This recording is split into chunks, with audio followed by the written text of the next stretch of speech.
Geico makes it easy to get affordable renter's insurance in as little as 90 seconds. That way, you have more energy for harder things, like the laundry. Why is it so difficult to fold clothes? They just end up wrinkly anyway, or on the floor in a pile that just sits there, taunting you. But with renter's insurance through Geico, at least you know that those clothes and the other things you love are covered. Get more with Geico.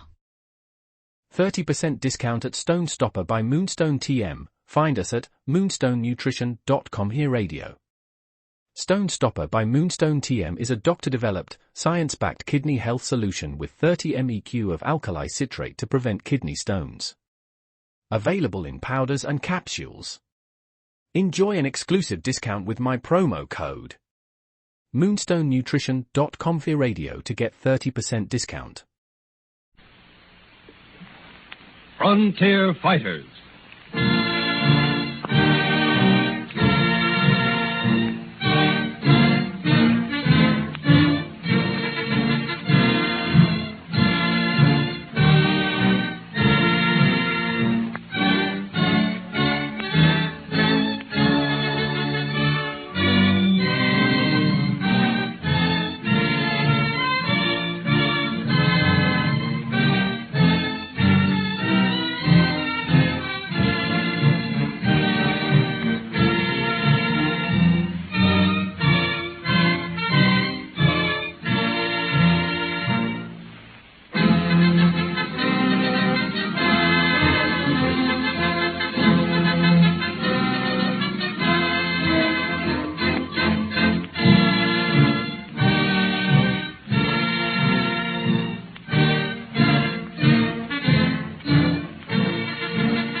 Frontier Fighters, devoted sons and ardent champions of those daring deeds which brought fame and fortune to the West. One of the most thrilling epochs in the history of the West and Southwest was the magnificent achievement of spanning the continent by the Union Pacific and the Central Pacific Railroads. Behind this great epic feat, there was a pitched battle of men, fighting feverishly against time, the elements, and Indians. And for the formative years, this great saga of sweat and steel was boisterously chanted against the background of the Civil War. One night, before the fall of Vicksburg, Colonel Grenville Dodge was suddenly ordered to Washington. The business was marked urgent. The signature was that of Abraham Lincoln. The president remarks to his wife, Mary Todd Lincoln, Mary, I've sent for Grenville Dodge. Aren't there enough men in Washington to advise you about the Union Pacific Railroad? Oh, yes, Mary, but they're not honest men. Under the Railroad Act of 1862, we can start building now. They have in California. We haven't here because every congressman wants the railroad to start in his state. If it were small enough, he'd like to have it puff out right from his own backyard. Oh, Abe Lincoln, how can you keep on joking when you got a war and a transcontinental railroad on your hands? No, not on my hands, Mary. In my hands. The Civil War in my right hand and a transcontinental railroad in my left. And I guess I'll manage to juggle them both. Oh. Colonel Dodge, for his appointment, Mr. President. Oh, yeah, I'll see him. Mary, knitting and war go together, but not knitting and railroads. I had no intention of staying, Abram.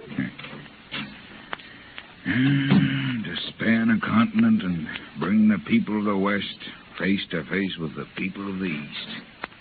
Mr. President? Yeah, come in, Dodge. Come in. Mr. President? Yeah, Dodge, I called you to the White House because you're an honest man. That's first. Second, because you know about railroads. I'm honored, sir. By the Act of 1862, Congress gives me the power to authorize the building of a railroad. A company is formed known as the Union Pacific. They're waiting only for one thing, an approved starting point and government money. Mr. President, suppose I furnish the money and you furnish the starting point. Yeah. Seriously, Dodge, the issue is this. Oh, pull up a chair. Don't be so formal. Thank you, sir. California already has broken ground for the Central Pacific. We're still waiting. The money crowd are lobbying for Omaha as a terminal.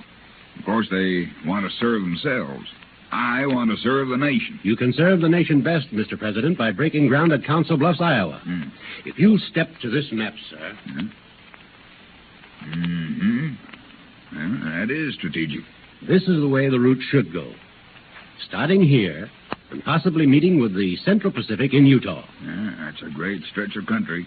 Plains, desert, mountains. You'll need an army of workers, Mr. President, to build the railroad and an army of soldiers to protect the workers. Well, Dodge, when do you think this work should start? Right now, sir. That's the way I feel about it. If I can just live to see the war brought to a just and righteous end and this railroad underway... Why, Mr. President, you live to drive the golden spike in the last railroad tie connecting east and west. No man lives longer than he should, and there's no exception to the rule, be the man a rail splitter or a president. I'll start the work, Dodge, but when the war is over, I want you to finish it.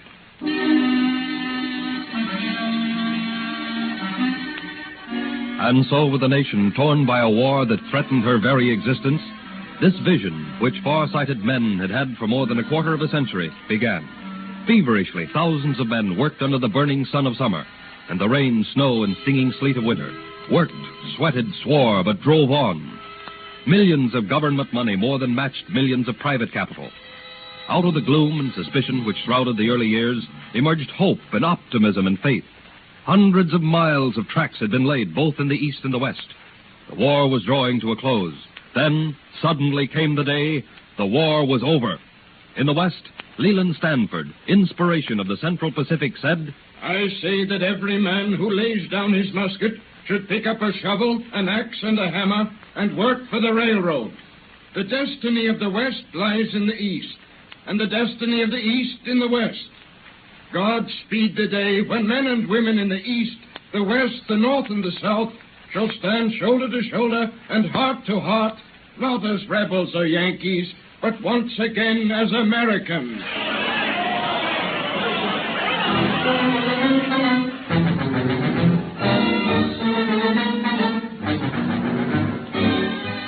The nation rejoiced at the end of the conflict and speedily began the work of reconstruction. Then, as suddenly as a bolt leaves the blue, the telegraph, which went hand in hand with every mile of railroad, ticked out this horrible news. Important dispatch, men. Hold your work. What's it all about, Bill? It's about old Abe. Has he asked Congress to vote us a bonus? Well, Bill, what was the message? Bill, what's come over you? Yes, what is Bill. it? Come on, let's hear it. God have mercy on all of us. God have mercy. They've gone out and shot old Abe. What shot Abe? Shot old Abe? Bill, It can't be. Poor old Abe. An act by the name of Booth in Ford's Theater shot him dead.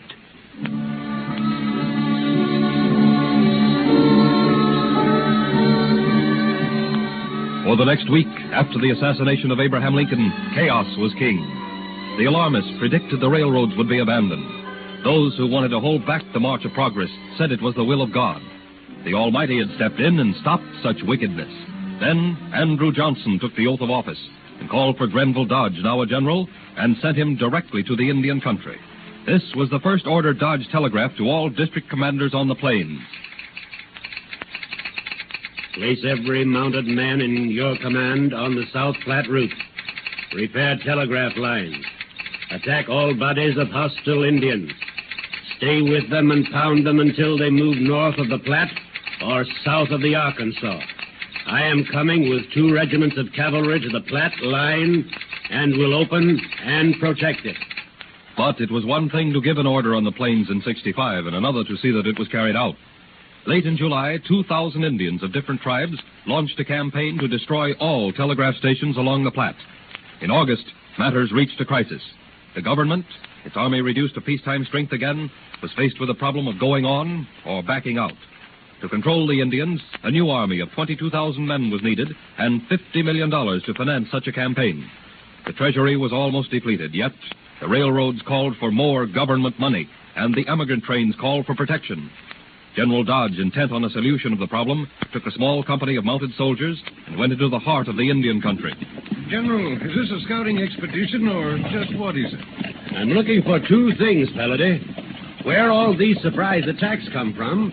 Also, for some undiscovered pass through which the railroad might go down into the Laramie Plains without so much grain. Well, you certainly picture the smallest troop a man could want to risk a pitched battle with. Palladay, I'm not looking for a fight today. Oh, there, oh. Well, looks like you'll have it anyway. Indians and a lot of them. Give me those glasses. Crows. How many? About 300. You think they see us? No doubt they followed us all day and aimed to close in at night. Dismount! Dismount! Dismount! Climb up to the top of this ridge. Yes, sir. Yes, sir. We're fired on. We'll return the fire immediately. Start signal fires, which our regiment will see.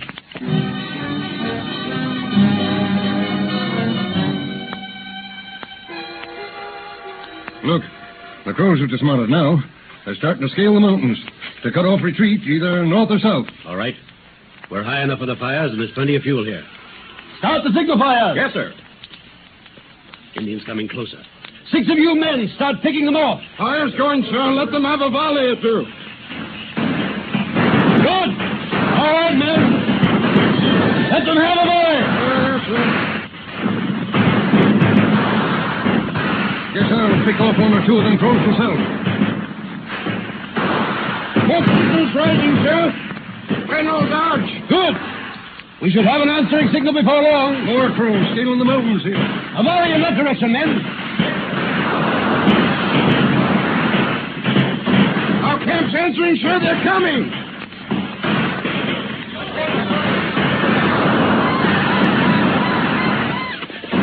There they go, General. Every last Crow is packing up and hightailing it for home. I saw the answering smoke signals too from our camp. Hold your fire now, men. Yes, sir. Palladay, I've been so busy looking straight ahead and to the left, I never thought to look to the right. See that slope going down so gently to the plain? Yes. I think we've discovered a pass through which we can build the Union Pacific into Laramie. I wonder where that slope goes to. It seems to me it slopes down to a creek bed. Must be a grade of less than 100 feet to the mile. Clem, Jim, you keep a lookout here. Yes, sir. Rest of you fellows mount horse and follow me. I think we've made a real find this time.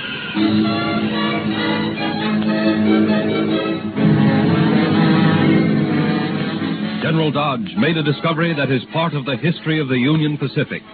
He took back to Washington the discovery of this new pass and a plan of action to put down the Indians. Both were bitterly fought, but in the end he won. The years, good and bad, fraught with victory and with defeat, rolled on. And then came that historic day, May 10th, 1869. The last rail was ready to be laid and the last spike to be driven. A Union Pacific steam monster driven from the east was almost chugging in the face of one driven from the west. The meeting place was Promontory Point, Utah. Now, the last rail was laid, and 3 spikes were to be driven. 1 gold from California. A silver spike from Nevada.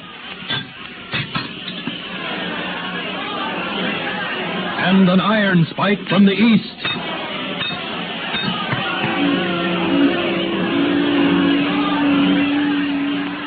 A telegraph line attached to the silver hammer used to drive the spikes was wired to a telegraph instrument, and the thrilling news was carried to the nation.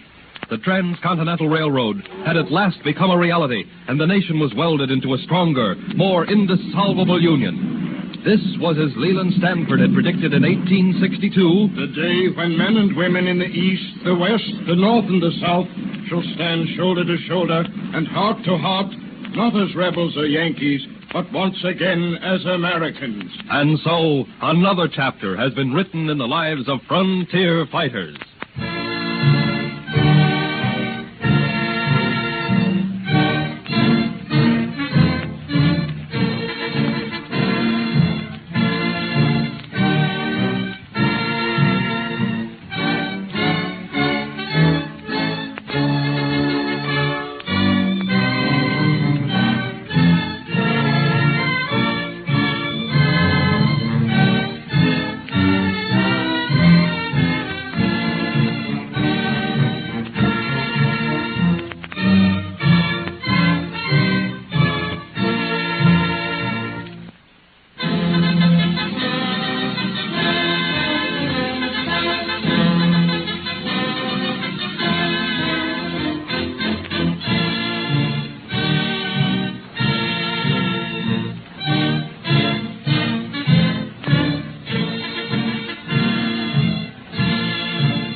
Other shows we have for you to enjoy at myclassicradio.net. The Avengers was most certainly not a household name in South Africa prior to the radio series. With no national television service until 1976, the mechanism simply was not present in the country to show television programs to mass audiences. While many other countries reveled in the filmed adventures of John Steed and company, South Africa was not equipped to join in the fun. The series took Britain by storm and made a major impression in the American markets, being the greatest of rarities, a British series given a network transmission slot. However, as a filmed series, rather than a videotaped one, The Avengers was able to gain a modicum of exposure in South Africa through film rentals. Come and listen at myclassicradio.net.